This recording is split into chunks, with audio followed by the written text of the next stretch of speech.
Hello friends, कैसे हो? आशा करती हूँ बहुत अच्छे हो गए फ्रेंड्स। आज है फ्रेंड्स रविवार।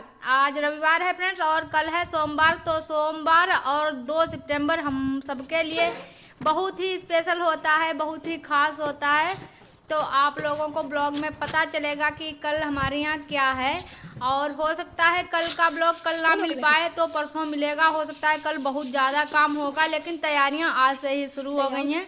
तो सबसे पहले तो मैं छत की साफ सफाई कर देती हूँ, क्योंकि खाना वाना सब ऊपर ही बनेगा। क्योंकि ज़्यादा खाना बनेगा तो फिर गैस पर कहाँ गुजर, तो चूल्हा ही जलाएंगे। और चूल्हे में ही थोड़ी मिट्टी भी लगानी है। चूल्हा इतने दिनों से हल्का हल्का तो भीग ही जाता है, कितना भी ढक के रखो। और तभी थोड़ी मिट्टी लगा देंगे तो सही हो जाएगा। तो छत पूरी साफ करके फिर मैं आ गई थी। छत पर बहुत फैला था, ये आई थी खाद पड़ पड़ के, तो सारी बोरी इधर उधर पड़ी थी। तो सबको मैं आज धुल के समेट कर रख दूंगी। और फिर छत भी अगर भर जाती है तो बिल्कुल अच्छा नहीं लगता है, क्योंकि पड़ा हुआ सामान ऊपर हो या नीचे हो कहीं भी अच्छा नहीं लगता है। छत पर जाती हूँ तो देखती हूँ ये पड़ी हैं, तो ये भी बोझ ही रहता है। तो आज सारी मैं उतार के लाई हूँ, सबको धुल के और सूखने के लिए भी डाल दूंगी। अभी धूप भी खूब है। धूप तो पूरे सप्ताह से खूब ही निकल रही है। बहुत ज़्यादा गर्मी भी हो रही है। और इतनी गर्मी होगी तो बारिश के चांस लग रहे हैं कि बारिश ज़रूर होगी। बहुत ज़्यादा गर्मी है। तो फिर इनको धुल के ले आई, मैं सबको यहाँ पर डाल देती हूँ। आज फ्रेंड्स अचानक से भी फ़ोन आया, कोई आ रहा है हमारे घर पर और साथ में कौन जाएगा अभी आगे आपको ब्लॉग में पता चलेगा। बने रहिएगा ब्लॉग में। और मैं पूजा करके फटाफट से आ गई हूँ किचन में, क्योंकि खाना जल्दी जल्दी बना लें, मेहमान आ जाएंगे फिर बिल्कुल अच्छा नहीं लगेगा, कुछ काम करने में मन नहीं लगेगा। फिर तो सबके पास बैठने का मन होता है। तो मैं फटाफट से दाल चढ़ा दी हूँ। और दाल क्या, पहले मैंने बॉईल किए थे राजमा, तो पहले मैं राजमा को छौंक देती हूँ। उसके बाद फिर इसी में पलट कर दाल बना लूँगी, चावल और रोटी। चलो बता ही देते हैं कि कौन आ रहा है हमारे यहाँ। तो हमारे आ रहे हैं ननद और नंदोई, और जाएंगी अम्मा को लेकर साथ में। और कहाँ जाएंगी? जाएंगी अम्मा जी के जो जीजा जी हैं वो काफ़ी बीमार रह रहे हैं इस समय कई महीनों से। और मन्नू के पापा तो गए थे अभी राखी बंधवाने, तो जिधर हमारी ननद है उसी साइड में इनके मौसा जी हैं। तो अम्मा जी को बताया था कि मौसा जी की तबीयत ठीक नहीं रहती है, तो फिर अम्मा ने कहा था हम भी जाएंगे देखने के लिए। फिर हमारी ननद और नंदोई सभी लोग जाएंगे उनको देखने। तो फिर अम्मा के लिए भी फ़ोन किया था कि हम तो चल ही रहे हैं, तो साथ में ही निकल लेना, चलना वहाँ देख लेना चलकर। तो फिर अम्मा जी जाएंगी साथ में। और राजमा बनाने के बाद फटाफट से मैंने दाल भी बना ली है। और उसके बाद साइड में एक चूल्हे पर चावल चढ़ाए और एक पर फटाफट से रोटी सेक रही हूँ। खाना पूरा तैयार है। और लेकिन तैयारी क्या, बस 2 से 3 रोटी ही सेक पाई थी, फिर बिल्कुल गैस ख़त्म हो गई थी। चूल्हा जलना बंद हो गया। अब इतना परेशान कि अब क्या करें। और चावल भी नहीं पक पाए थे, क्योंकि बस डाले ही थे, तुरंत ही गैस ख़त्म हो गई। फिर गैस नहीं चली। हम पापा खाना खा रहे, चावल भी नहीं मिले। और फिर पापा जी तो रोटी धो ही खा के भी चले गए दवाई लेने के लिए। और अम्मा हमारे चावल का कुकर लेकर वहाँ गई दीदी के यहाँ गैस पर से पका कर ले आई, नहीं तो चावल खराब हो जाते। और इनको जब से पता चला है कि अम्मा जा रही हैं और बुआ फूफा आ रहे हैं, तब से इनका रोना शुरू है। और फिर कहो, आज मन्नू पापा भी घर पर ही थे और टाइम भी ऐसा था कि अभी गैस आराम से मिल गई। तो अभी तुरंत ही चले गए थे और तुरंत ही सिलेंडर लेकर आ गए थे। और हमें तो ऐसा लग रहा था कि मेहमान आ जाएंगे और फिर हम क्या करेंगे, गैस भी नहीं है। तो अभी तुरंत ही गैस आ गई है।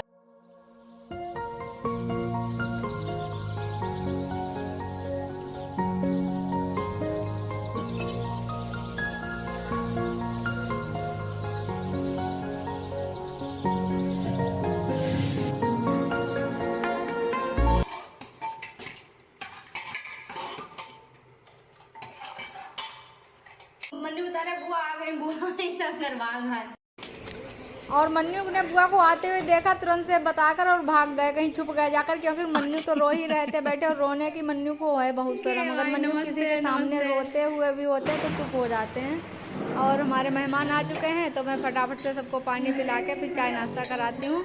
और फटाफट से खाना की भी तैयारी कर लेती हूँ। बस खाना सब बना ही रखा है, बस खिलाएंगे सबको।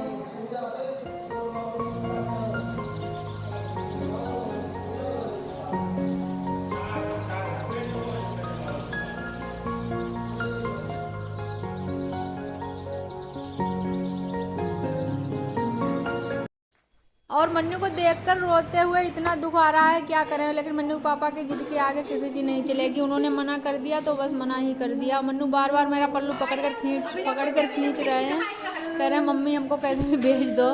लेकिन बात यह है, घर में कल प्रोग्राम है, कोई भी घर पर ऐसा नहीं है जो हमारी थोड़ी कल हेल्प करे। और अभी भी नहीं है, और इनके पापा तो खेत पर रहेंगे और ये भी चले जाएंगे। तो फिर बिल्कुल इसी वजह से इनको नहीं जाने दिया जा रहा है कि इनको फिर कभी भेज देंगे। आना जाना तो लगा ही रहता है। और सभी लोग आ गए, खाना बना हुआ रखा था, फिर दीदी आ गई थी सबको थाली लगाने के लिए। और मन्नू इतना रो रहे थे, किसी को कुछ अच्छा नहीं लग रहा था। लेकिन सबको समझा दिया था कि कोई कहना मत कि मन्नू चलो, और सभी लोग मन्नू को समझाना। तो सभी लोग हमारे सबके कहने से समझा ही रहे थे, मत रो, कल आ जाएंगे, सुबह में आ जाएंगे वापस, और बता दो क्या लेकर आए, क्या खाओगे, क्या चाहिए। तो यही कर कर के सब लोग चले गए। तो मन्नू जाते समय बहुत तेज रोने की आवाज़ देने लगी। बहुत तेज मन्नू के जिद की वजह से आज सबको रोना आया। ताई भी रोती हुई चली गई, मन्नू को भेजा नहीं है इस वजह से। और मन्नू पापा इतने जिद्दी, उन्होंने कह दिया तो कह दिया बस। अब मन्नू जाकर खुश हुए हैं, लेकिन मन्नू ने कुछ शर्त रखी है, वो शर्त पूरी की जाएगी अगले 1-2 दिन में। तो आप लोगों को मिलेगा देखने को आगे ब्लॉग में क्या शर्त है इनकी। और मन्नू के रोने के चक्कर में चावल में चढ़ाकर गैस पर भूल गई थी, तो सारे काले हो गए, सब जल गए। और फिर उसके बाद मैंने बर्तन धुले और मन्नू को चुप कराया। मन्नू गए, जाकर टिक्की लेकर आए आलू की, वही खिला रहे हैं बंदर को बैठकर उधर गेस्ट रूम में। और फिर ब्लॉग का भी समय हो रहा है फ्रेंड्स, तो फिर यहीं से ब्लॉग का भी एंड करेंगे। और आप लोग लाइक ज़रूर कर देना, बिल्कुल मत भूलना, ज़रूर लाइक कर देना, और एक प्यारा सा कमेंट भी कर देना। और मिलेंगे हम अगले ब्लॉग में, अच्छे से ब्लॉग में। Bye bye friends.